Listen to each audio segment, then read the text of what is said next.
Thanks for staying with us. Now, Energy Minister John Peter Amewu has come under scathing criticism from some sections of the society after he asked Ghanaians to applaud government for implementing policies which he says has ensured prices of petroleum products did not go higher than it would have under the Mahama administration.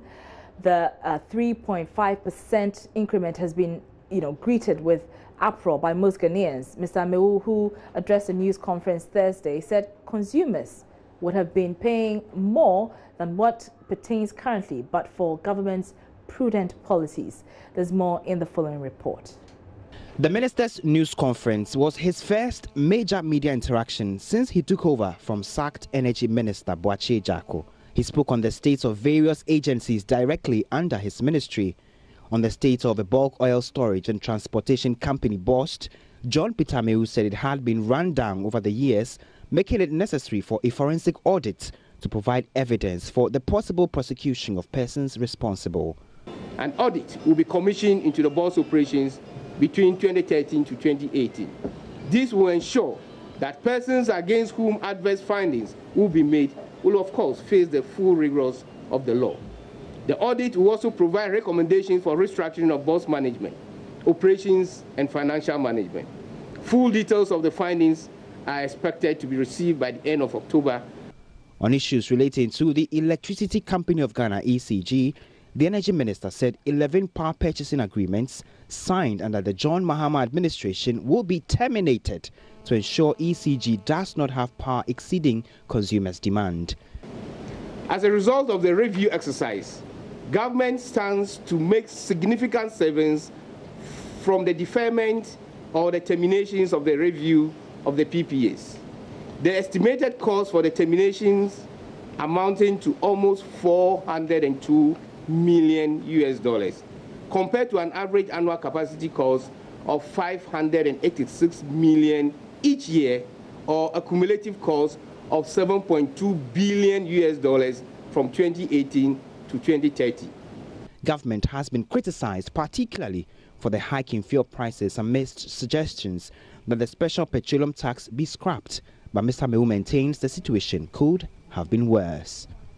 Without government intervention, as I've stated earlier, prices today would have been 5.54 per litre for petrol and 5.55 per litre for diesel. So what means is that the price we are paying today, if the Mahama-led administration is still in force, you will be paying quite close to between 9 to 10% higher than the current prices that Ghanaians are paying.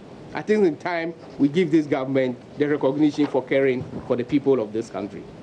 Deputy Energy Minister Dr. Amin Adam revealed government is currently reviewing the special petroleum tax to decide on scrapping it. As far as scrapping it completely, the Ministry of Finance and the Ministry of Energy are discussing other options, and therefore when a decision is made eventually, the people of Ghana will know.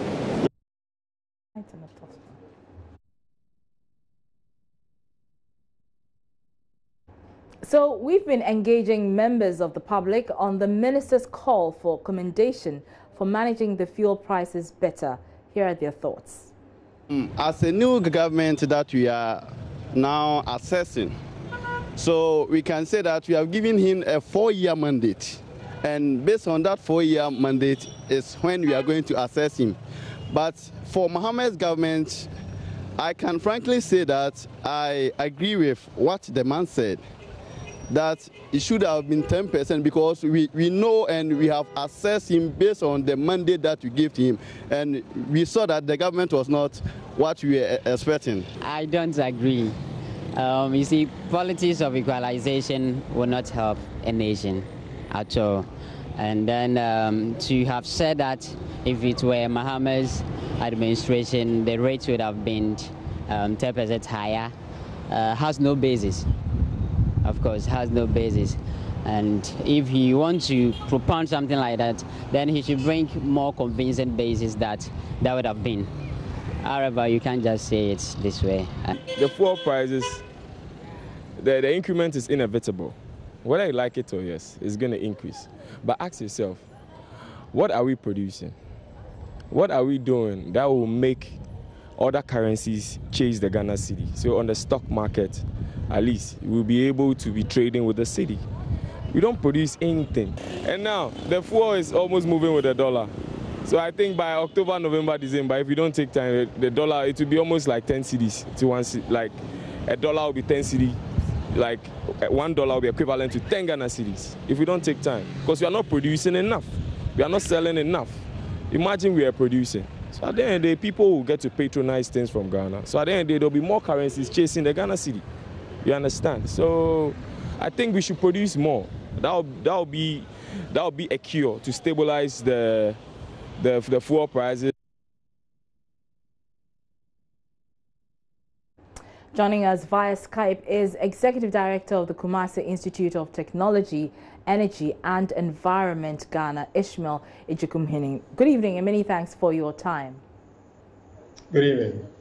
Ishmael, what are your initial thoughts on the minister's call for commendation?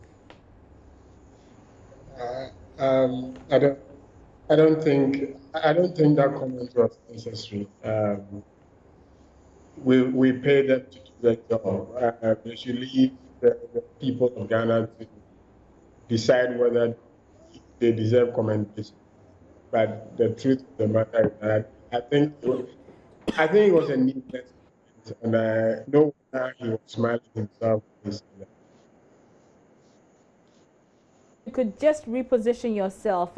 Your line is not too smooth, but essentially what I get from what you're saying is that the minister's comments were needless, right? Yeah, those comments about commendation, I don't think it was necessary. Okay, all right. But the minister maintains that the Akufo-Addo administration has managed the situation better than the John Mahama administration would have done. What do you make of this? He points to the fact that in March 2017, the 17.5% tax was slashed to 15%, and in February 18, it was reduced by a further 13%. Okay, so what he stated was factual, or is factual. Those were the interventions that they put in place since they came out. So technically, you could argue that without paying that much, but that's how many months ago?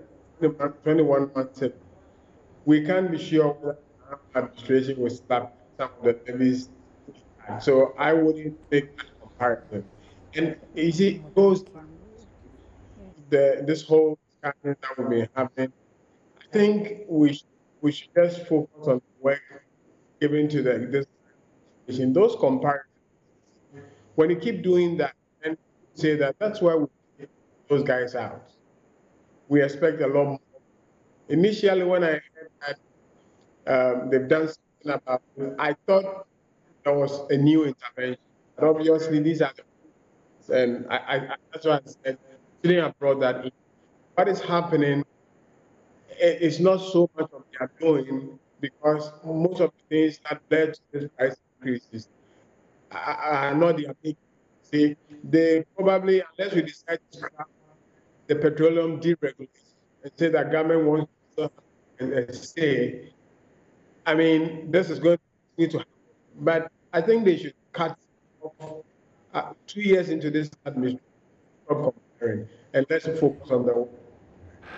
Very well. Many thanks. Ishmael Ejekumhene is with Kite. He's an energy expert. Let's get on the line and speak to minority spokesperson on energy, Adam Mutawakilu. He also joins us on the line. Mr. Mutawakilu, the minister said that if John Mahama was still president, Ghanaians would be paying close to between 9 and 10%.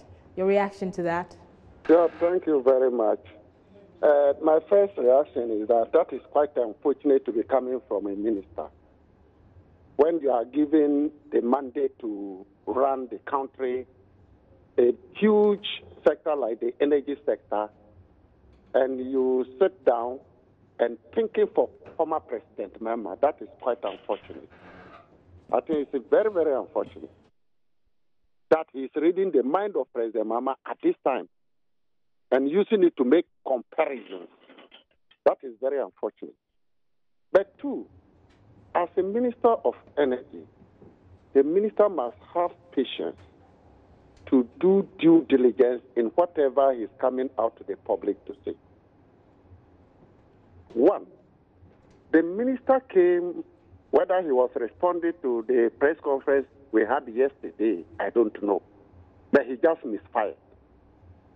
First and foremost, before you start talking about the special petroleum tax and how much you have reduced it to 17, go and get the Hansard and get the memorandum that accompanied this special petroleum tax levied then and passed to act in Parliament. That is what you should look for, where they have explained the situation and the purpose for introducing the special petroleum tax. You must abreast yourself with that.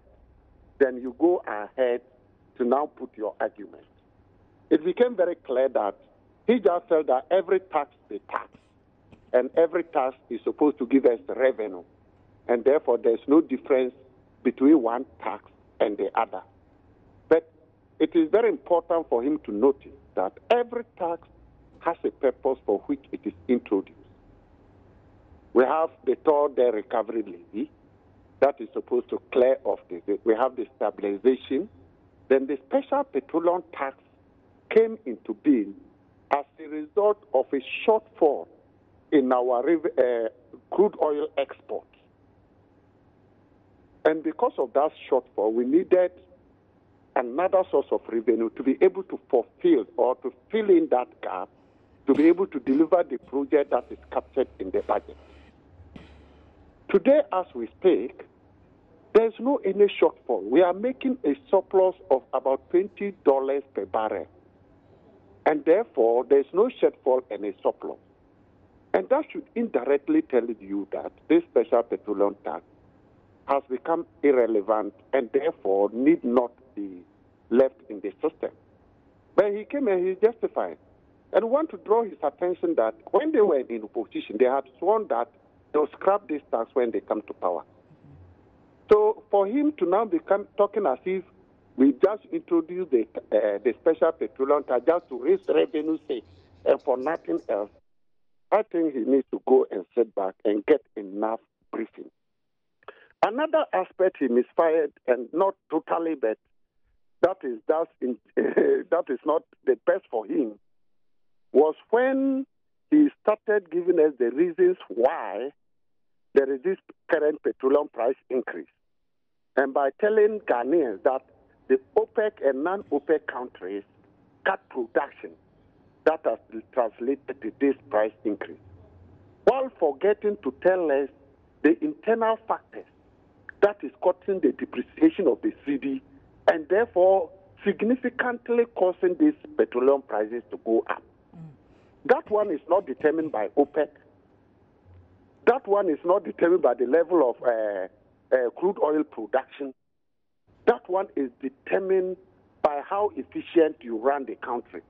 And if the country was being run efficiently, I think that the city would have been stable. But it's not stable. Now, as we speak today, once the city continues to depreciate, the fuel price increase will go up. And he must be abreast with time.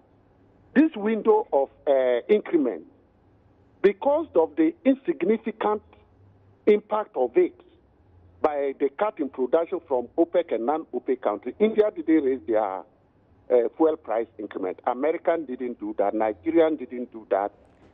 Angola didn't increase. Mr. That will tell you that it's insignificant. Mr. Mutawakilu, you talked about the fuel price increases in relation to the depreciating cedi. Do you foresee, the prices going even higher by end of year? There's no indication from government. The measures that are being put in place can stop the cedi from depreciating. And as far as the cedi depreciates, whether external factors or not, we will pay more. Now, you've also consistently called for the scrapping of the special petroleum tax. And the minister today indicated that they were in talks with the finance minister to review the process of actually scrapping it. Are you optimistic that it will actually be scrapped? This is not the first time the Minister of Finance and the Ministry of Energy had issued statements telling Ghanaians that they will look at the special petroleum tax. I've had many newspapers publications when the former Minister of Energy, in the statesman, said that we'll review the petroleum price build-up. Up to date, nothing has happened. All right. So, based on these things, I cannot be certain. I believe that they just want to do that. Then Ghanaians say, oh, they want to consider look at it, and then we go to sleep and they leave it. But as minority, we will pursue our sensitization outreach by 15th of October 2018 to reach out to Ghanaians in the various regions in a bid to educate them about this special petroleum tax and why the need for it to be scrapped. All right. Many thanks for your time. That was Adams Mutawakilu. He is a minority spokesperson on energy. You're watching JoyNews Prime with me, Araba Kumsin. Still ahead, about 37 illegal sawmills set ablaze by Joint Forestry and Military Task Force on crackdown of chainsaw operators in forest reserves in Western Region.